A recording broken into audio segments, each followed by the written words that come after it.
Hola, bienvenidos a este primer programa de Conversemos Cultura aquí en Caravana. Nos complace muchísimo que nos reciban en su hogar, en su pantalla, donde sea que estén. Hoy con una invitada súper especial que nos enorgullece muchísimo tener con nosotros, Estefanía Carvajal. Estefanía, ¿cómo vas? Todo bien, por dicha. Muchísimas gracias por la invitación. Un gusto absoluto para nosotros tenerte por acá. A Estefanía, muchos de nosotros la recibimos en nuestros hogares a mediodía cuando vemos las ruedas de prensa de Casa Presidencial, donde ella está siendo la intérprete para la comunidad sorda costarricense. La conocemos pues como un recurso precisamente para esta comunidad, pero más allá de eso, ella incluso es un recurso para muchas familias que tienen miembros que son sordos. Estefanía, me gustaría entonces que empecemos hablando sobre tu fundación de OPAS y que nos des un poco la historia detrás de la misma. Bueno, realmente a nivel nacional, OPA significa Hijos Oyentes de Padres Sordos. Yo soy una OPAS porque mis papás son sordos y somos como un híbrido, ¿verdad?, entre la cultura sorda y la cultura oyente. Entonces, en el país realmente no se sabía nada del tema, ni siquiera que eso existía como una denominación de un grupo en específico. Cuando yo empecé a investigar un poco de eso y vi como la necesidad del reconocer ese sector importante dentro de la comunidad sorda, empezamos a trabajar a nivel más social. Eso fue por ahí del 2011 que empezamos con las actividades del Día de Padres Sordos y todo. Empezó como algo muy recreativo, porque las personas sordas buscan mucho estos espacios donde reunirse con sus pares, socializar y compartir como cualquier cultura y como cualquier comunidad. Y con el pasar del tiempo, por las necesidades que existen tanto dentro de la comunidad sorda como dentro de las parejas oyentes que tienen un bebé sordo y tal vez es la primera persona sorda que conocen en su vida y no tienen información al respecto, se empezaron a generar ya una parte más didáctica, que son los talleres, los acompañamientos, orientaciones, apoyos. Hacemos muchos talleres para parejas, para padres sordos, que son recursos que en la calle están para las parejas oyentes, pero no están disponibles para la comunidad sorda, entonces los hacemos accesibles, ya sea profesionales que donen sus talleres o su tiempo y yo le incorporo la parte del ESCO, y son insumos que son beneficiosos para la comunidad sorda para que dejen de estar en desventaja con el resto de la sociedad. Y tu llegada a Casa Presidencial a ser la intérprete para toda la comunidad sorda costarricense de forma oficial, ¿cómo se da eso? Bueno, en esa época la vicepresidenta dentro de la fórmula presidencial de don Luis Guillermo era doña Ana Elena Chacón, que es una reconocida lideresa en los temas de discapacidad. Ella estuvo incluso cuando se desarrolló la ley 7600. Sabía que en la ley desde hacía muchísimo tiempo se incluía la necesidad de un intérprete de lengua de señas para todas las cosas que fueran de interés público, pero no se había incorporado de forma oficial en la presidencia. Se lo hizo saber a don Luis Guillermo y decidieron incorporarlo más primero en sus spots publicitarios. Posterior a eso hubo una actividad masiva donde don Luis Guillermo se dio cuenta que había personas sordas en el público. Entonces se sintió súper mal, pidió una disculpa pública y dijo que no iba a volver a pasar eso. O sea, que él no iba a volver a tener un acto público que no fuera accesible para todos los que estuvieran ahí. Entonces me incorporaron dentro de en su momento la Ruta de la Alegría y todo eso, estas actividades que hubo masivas, para que también fuera de forma presencial. Cuando llegan a la presidencia toman la decisión de incorporarlo de forma permanente, teniendo en cuenta que es por periodos, o sea, cada periodo presidencial puede decidir tenerlo o no tenerlo. Entonces, así es como entró. Inicialmente ellos pidieron currículums a los intérpretes que trabajamos en el mercado, eligieron el mío, empecé con los spots, luego presencial y luego en la presidencia, y el presidente, don Carlos, decidió darle continuidad a este recurso muy valioso para respetar el derecho de acceso a la información que tienen las personas sordas. Y eso precisamente, bueno, es algo que vamos a discutir en el siguiente bloque, pero el rol que tenés actualmente, ¿verdad?, es vital, porque estamos en una situación de salud que es muy importante que la información sea accesible de forma universal para todos los costarricenses, y en muchos casos fuera de las conferencias de prensa no es así. ¿Cómo ha sido esta responsabilidad para vos?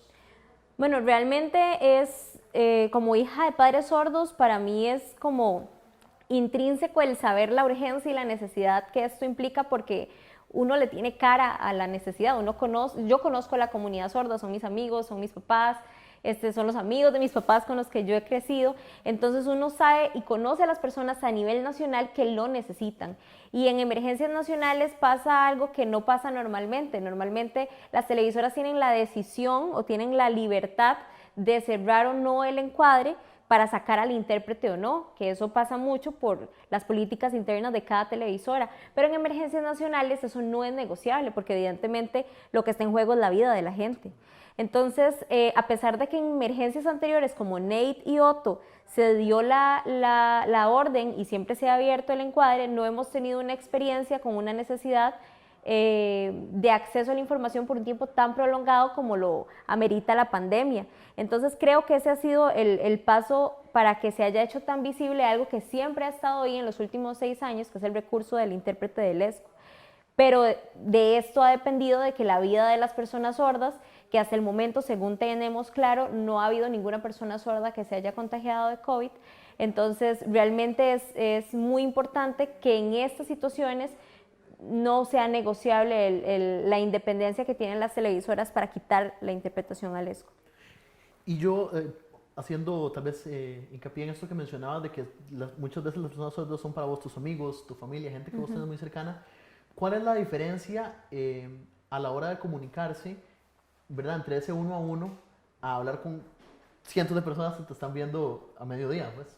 Es sumamente diferente. Yo no soy profesional en el área de locución, pero siempre hago esta analogía porque no es lo mismo cuando uno está conversando en la familia, con los amigos, cuando está vacilando, utilizando terminología como más coloquial, un lenguaje como más despreocupado, más cotidiano, que cuando uno está ante las cámaras. Porque es distinto como yo me puedo referir a la gente que tengo cerca, que maneja el mismo vocabulario que yo utilizo, que cuando estoy refiriéndome a toda la población nacional. Yo tengo que tener muy claro en mi cabeza cuando yo estoy interpretando que tanto la persona sorda de la GAM escolarizada, con universidad y todo, me entienda, como la persona sorda que vive en las fronteras o en las costas, que tal vez no ha tenido las mismas oportunidades o acceso a la comunicación, que tiene que tener claridad en este mismo mensaje.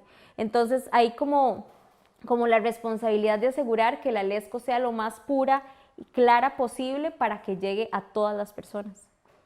Y precisamente tocando este tema de la accesibilidad a la información, vamos a continuar en el siguiente bloque con 3 personas de la comunidad sorda, Luis Diego, Maxwell y Nicole, que nos acompañan aquí hoy gracias a Estefanía, que nos van a comentar un poco de cómo ha sido esa transición durante esta pandemia del acceso a la información y lo que ha venido pasando en términos de cómo es realmente que la comunidad sorda se ha visto en desventaja o qué oportunidades han habido para que ellos puedan enterarse de todo lo que está pasando en nuestro país.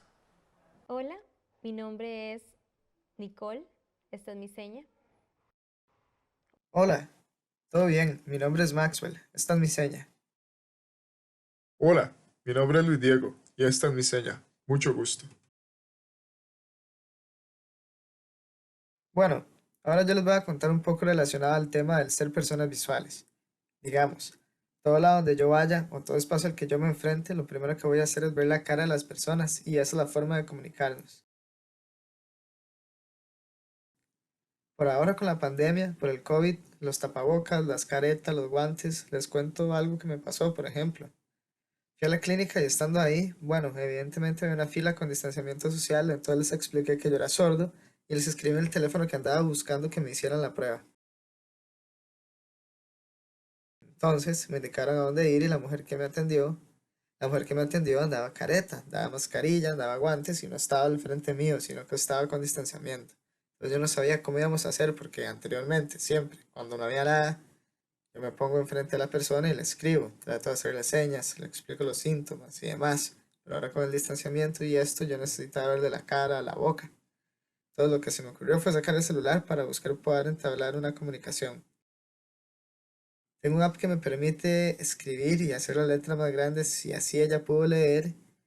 Y lo que hizo es que con su computadora empezó a escribir, movía la pantalla hacia mí y en Microsoft Word hizo la letra más grande para que yo lo pudiera leer. Así me hizo las preguntas. Yo las leía y se las respondía. También incluso como sí o no relacionado a los síntomas. Me preguntó si había vomitado o algo así. Entonces con mi cabeza yo le decía sí o no. y así contestaba las preguntas y de esta forma lo sentí un poco más cómodo. Posterior a eso ya fui con ella para que me inyectaran y mandaran los medicamentos y ya y al rato se bajaba el tapabocas. Pero antes de eso, al final, me preguntó una palabra que era como, bueno, era una palabra, hacer algo que era algo para la congestión. Entonces, como yo no le estaba entendiendo, yo ya le había comentado a mi hermana que iba a estar ahí y ella me había recomendado otra medicina. Lo que hice fue llamar por videollamada a mi hermana para que pudiera conversar con ella. Obviamente le subí el volumen para que mi hermana le hablara y así le pudiera interpretar. Entonces yo veía a mi hermana que me decía, enseña lo que ella con tapabocas que quería decirme y así a través de la videollamada y el texto de forma más visual fue que logramos comunicarnos. Y de hecho, bueno, yo pensando también sobre el tema, realmente es muy interesante en relación al ser personas visuales, porque como ustedes saben, el mundo en la actualidad, bueno, en todo lado, todas las áreas de la educación, la tecnología, televisión y bueno, además, todas las que hay, piensan, está diseñado como para personas completas, por decirlo así. Por ejemplo, personas que pueden escuchar, personas que pueden ver, personas que pueden hablar, que pueden, o sea, todo. Usar sus extremidades, sus brazos, que pueden caminar, que tienen todo. Pero enfocado a la comunidad y la cultura sorda, hay algunas cosas que realmente representan vacíos que los sordos tenemos que llenar y los llenamos de la parte visual realmente. Por ejemplo, de acuerdo a mis experiencias, yo he visto en tele cuando veo las noticias que siempre cuando las estoy viendo aparecen videos que se ven bastante interesantes y al ver al periodista hablando, a los presentadores muestran la cara completa del presentador y yo me pregunto, ¿cuál es cuál es el objetivo? ¿Cuál es la finalidad? ¿Cuál es el objetivo de esto? Porque realmente con esto no estoy teniendo acceso. Para las personas sordas, lo que necesitamos es el intérprete y que hagan el recuadro más grande. Por ejemplo, en Europa o en algunos países de primer mundo ya tienen esto muy avanzado, entonces tienen a un tercio de pantalla el intérprete y hay algunos que ahí tal vez escogen ciertos contenidos para nosotros, pero eso no lo hace realmente accesible.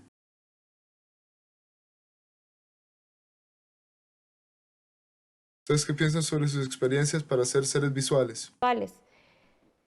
Bueno, en mi experiencia, falta mucho por avanzar en el tema del acceso visual, porque realmente para las personas sordas no es completo para nosotros.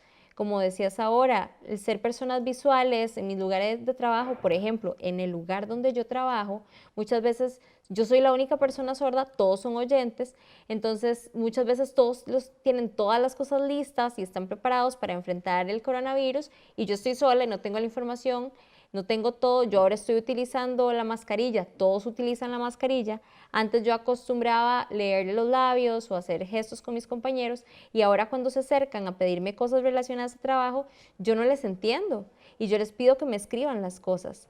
Entonces me dicen, bueno, espérese un momento y se van y buscan un papel. Entonces realmente yo siento que es un proceso de agotador, de comunicación agotador, porque hay que repetir todo y es difícil para mí percibir la información y los oyentes no están listos. Sí, es que nosotros tenemos que hacer como un esfuerzo extra. Nosotros somos los que nos esforzamos para poder accesar a la información y a la comunicación. Sí, uno tiene como que ponerse serio, acercarse a ellos y decirles como, di, no, hagamos las cosas equitativamente porque yo también necesito la información para realizar mi trabajo, yo también tengo un puesto de trabajo y a como ustedes necesitan cosas y quieren que yo los apoye, necesito que me apoyen a mí y es todo un proceso, pero cuesta porque no, los trabajos es muy duro y a veces es complicado, al menos para mí.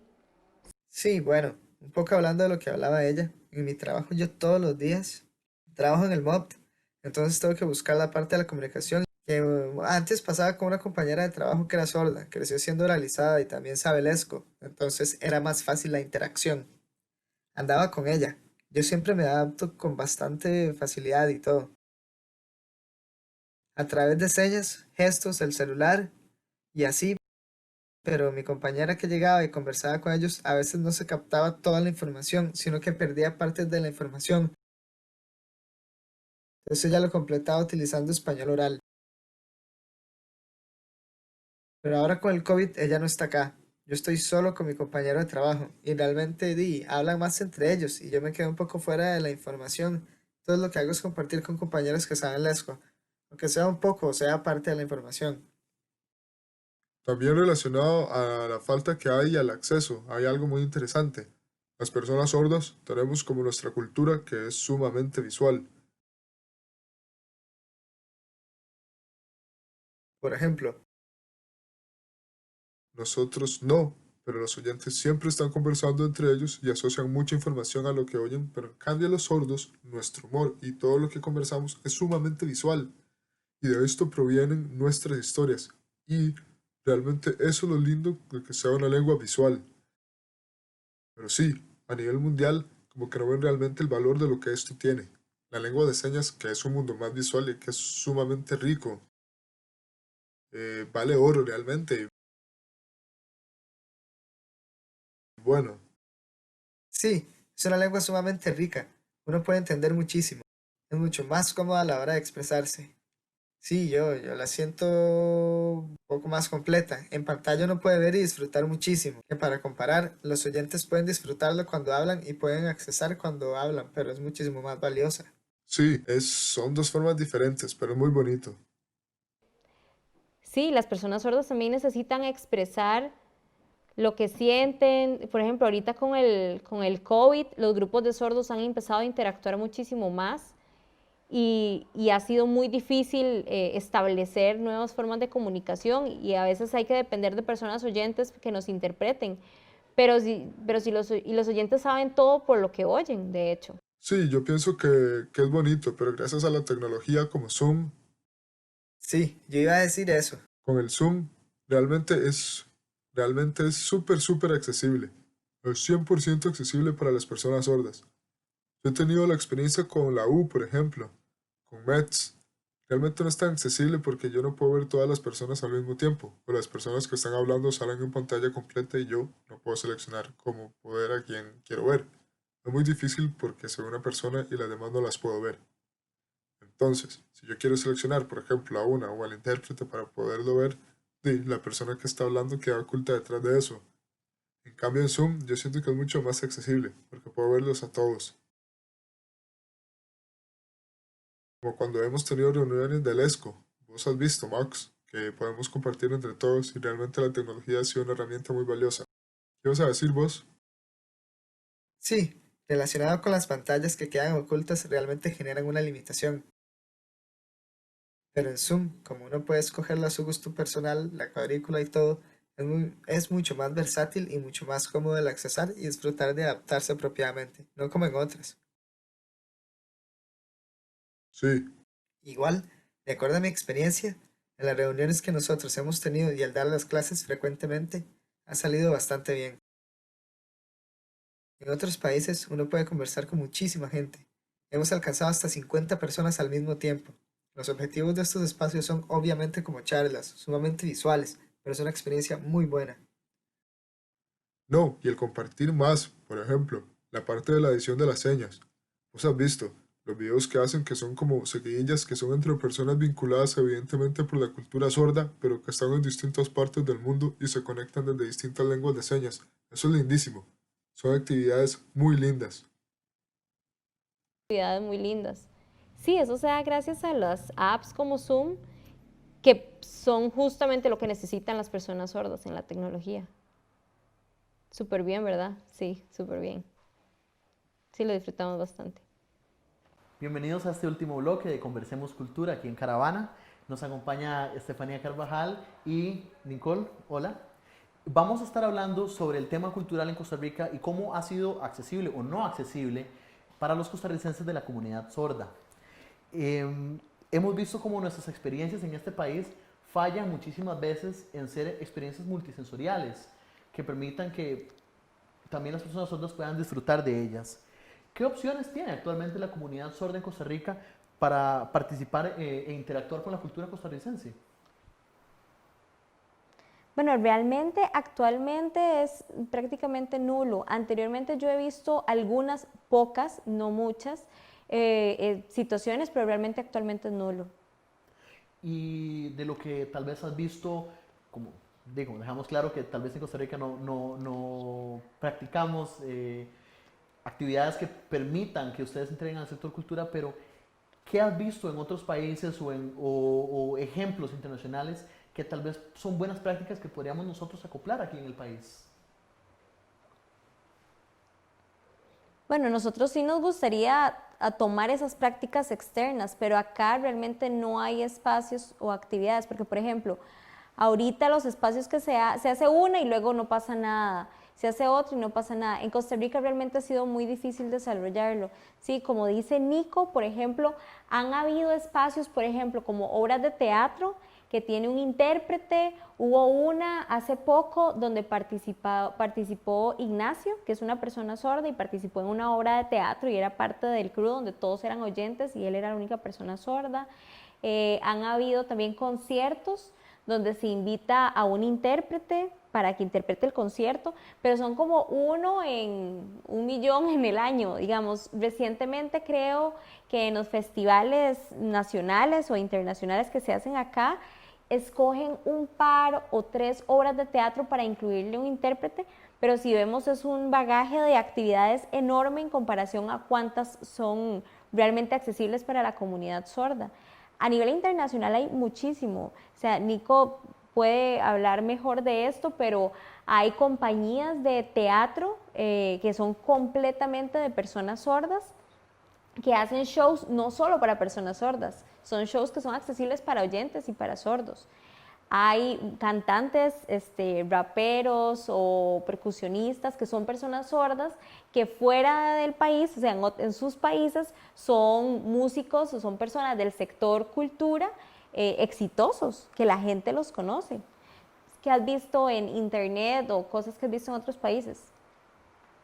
Yo en redes sociales he visto muchas personas sordas que son bailarines, que son cantantes, que son actores o actrices, pero son fuera del país. Acá en el país no lo he visto. Y realmente las personas sordas lo que hacemos es consumir productos internacionales. Y eso es muy interesante porque yo mencionaba ahora temprano con Estefanía cómo el lenguaje, la lengua, perdón, es algo que nos une a nosotros. En Costa Rica que tenemos, ¿verdad?, el español como lengua, entre otras lenguas autóctonas de nuestras comunidades indígenas, pero el lesco también es una lengua de muchos de nuestros costarricenses, donde no hay, ¿verdad?, una conexión entre los que hablamos español y los que hablamos lesco, los que hablan lesco, perdón, en muchas circunstancias. La cultura, en cambio, es definitivamente un agente que nos ayuda a nosotros a vincularnos como una comunidad. ¿Qué podemos hacer para apoyar la formación de este vínculo de la comunidad sorda con la cultura costarricense? Bueno, realmente lo primero y lo más fácil que a mí se me ocurre, y Nico puede aportar más también desde su propia experiencia, es que las personas oyentes pueden aprender lesco porque es realmente rápido en comparación con otras lenguas. Aprender, no sé, alemán, francés, toma mucho tiempo para poder lograr entablar una conversación y también encontrar una persona con la que puedas hablar esa lengua. En cambio aquí en Costa Rica hay demasiadas personas sordas y aprender lesco para una persona oyente es realmente rápido porque tiene las herramientas completas para poder adquirirlo y poder expresarse, y hay demasiadas personas sordas en Costa Rica con las que puede practicar. Entonces es una incorporación, no solo el aprendizaje de la lengua, sino que cuando alguien estudia el lesco, el lesco también empieza a conocer la cultura sorda, porque los profesores del lesco son personas sordas. Entonces es una excelente oportunidad para poder como sumergirse en la realidad de la comunidad sorda costarricense. No sé, Nicole, si tal vez vos que creciste en un hogar de música, nos podrías contar cómo fue esa experiencia, ¿verdad?, de acercarte al arte por medio ¿verdad?, de ese núcleo familiar que vos tenés.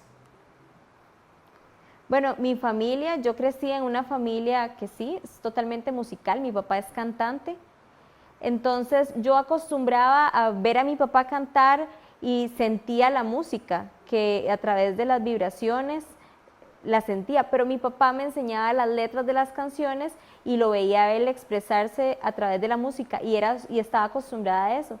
pero otros tipos de música no las conocía y no me sentía familiarizada con ellas y empecé a tratar como de explorar las distintas expresiones musicales.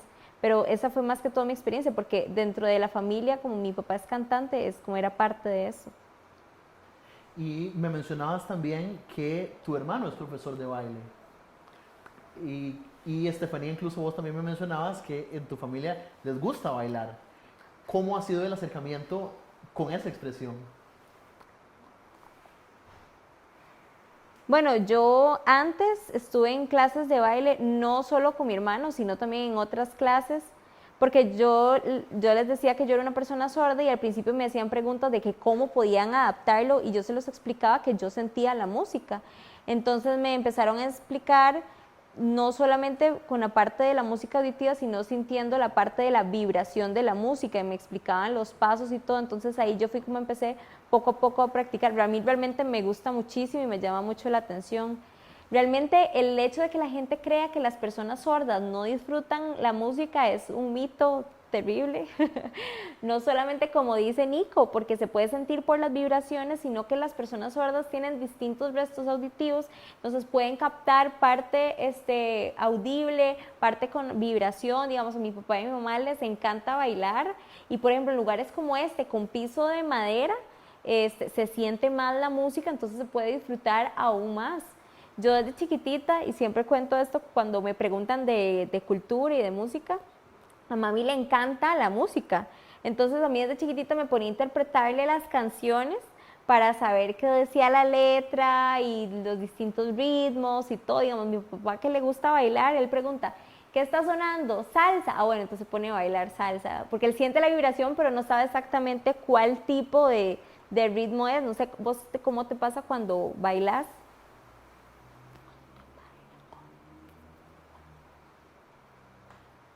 A mí es que me llama la atención bailar cualquier tipo de música. Entonces, si yo estoy escuchando algo, yo digo, ¿cuál es? Entonces, si yo veo que es una que me gusta, lo hago y bailo. Pero también hay algunos tipos de música que me gustan, pero no los sé bailar, pero estoy abierta también a aprenderlos. Qué importante eso, porque resuena precisamente en lo que les decía al inicio, ¿verdad? Que las experiencias deban de ser multisensoriales para que todos podamos acceder a ellas, ¿verdad? Nosotros también sentimos, a pesar de que no seamos parte de la comunidad sorda, sentimos esas vibraciones y las interpretamos diferente. Es increíble, ¿verdad? Reconocer cómo ese es el vínculo que ustedes tienen con la música, que es tan distinto a nosotros, pero estamos disfrutando del mismo producto y sentimos las mismas ganas de bailar, aunque lo recibimos de forma distinta. Estefanía y Nicole, realmente solo nos queda a todos en Caravana agradecerles por prestarnos su tiempo y compartirnos de estas experiencias. Realmente esperamos que el sector cultura en Costa Rica cada vez se vuelva más accesible y que pueda brindarles diferentes oportunidades a la comunidad sorda, de que no solo se acople el sector cultura, sino que lo disfrute cada vez más y podamos tenerlos siempre con nosotros y no se sientan excluidos. No, muchísimas gracias por la oportunidad y ojalá que esto sea pie para que puedan abrir más espacios, hacerlos más inclusivos, que inviten a las personas sordas a ser parte de sus proyectos culturales y que desde su misma experiencia puedan guiarlos y hacer las adaptaciones que se necesitan o incluir los intérpretes en los espacios donde sea posible para que las personas sordas puedan ir y disfrutar también de la cultura. Muchísimas gracias.